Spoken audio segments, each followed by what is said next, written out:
Hello friends, मैं हूं पूनम बिष्ट अल्मोड़ा की पहाड़न और आप सभी का स्वागत करती हूं मैं मेरी यूट्यूब चैनल पहाड़ी पूनम और देवभूमि उत्तराखंड में।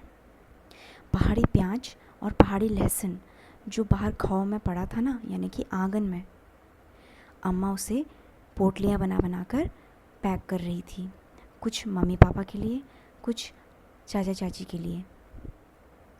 पास में ही खड़ी मीठी सब कुछ देख रही थी, क्योंकि उसने कल सभी को बात करते हुए सुना था और उसने ये सुना कि मम्मी पापा जो हैं इस बार मीठी को भी अपने साथ दिल्ली लेकर चले जाएंगे।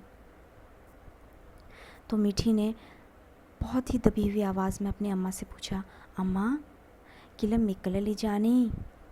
उसकी आवाज़ में इतनी मासूमियत और इतना दर्द था कि पानी भी शांत लग रहा था नदी का।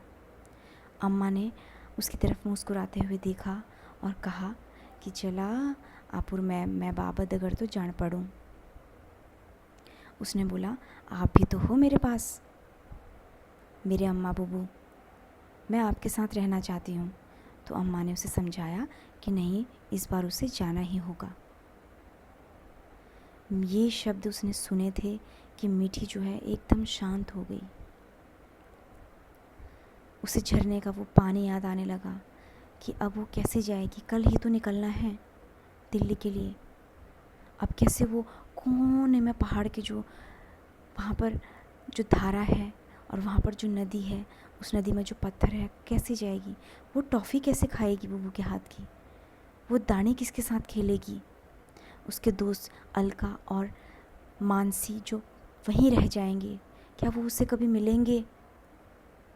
शेरू भी उसे बहुत याद आएगा और उसे अपना वो स्कूल कितना याद आएगा। धारे की वो आवाज़, घुघुती का वो दिन उसे याद आएगा। कैसे जाएगी वो? उसके दोस्त उसे कितना याद आएंगे। क्या उसे वैसे दोस्त फिर मिलेंगे? उसे लगा जैसे शेरू भी एक कोने में बैठकर चुपचाप उदास है, क्योंकि मीठी जा रही थी।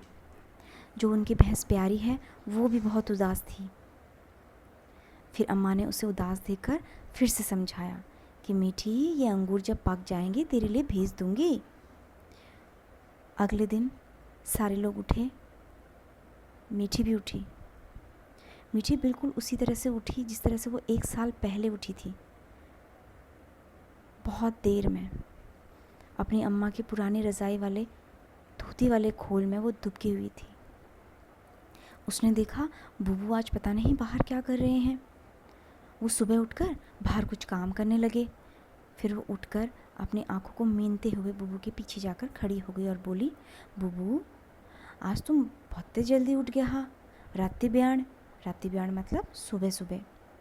बुबू उसकी बातों का जवाब हाँ या ना में दे रहे थे, लेकिन वो समझ पा रही थी अपने बुबू के भावनाओं को, क्योंकि बुबू और उसके बीच में जो दोस्ती थी ना, वो शायद ही कोई समझ पाता।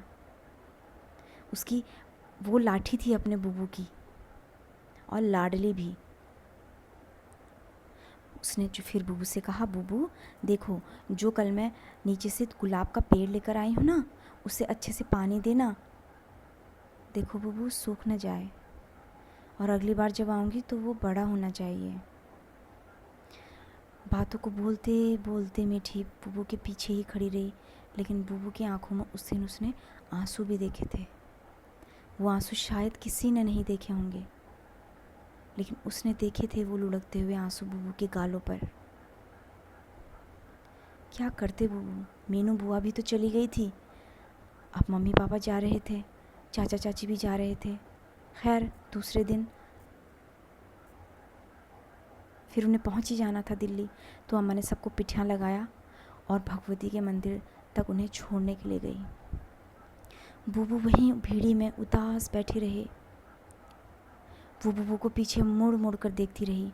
बुबू बिल्कुल भी नहीं हिले। दोनों घुटनों पर उन्होंने अपनी दोनों कोहनियाँ रखे और हथेलियों को अपने गालों पर रखा हुआ था, और वो कुछ सोच रहे थे। शायद वो मीठी को बहुत याद करेंगे। उनकी सुबह मीठी से होती थी, उनकी शाम मीठी से होती थी। क्यों मीठी को लेकर जा रहे थे वो लोग? क्या उसका भविष्य वहाँ नहीं बन सकता था? मीठी कितनी खुश थी वहाँ पर, लेकिन सब कुछ छूट रहा था। पेड़ पौधे, गाय बाछी, बकरियाँ, बूबू, अम्मा, उसके दोस्त, वो धारा।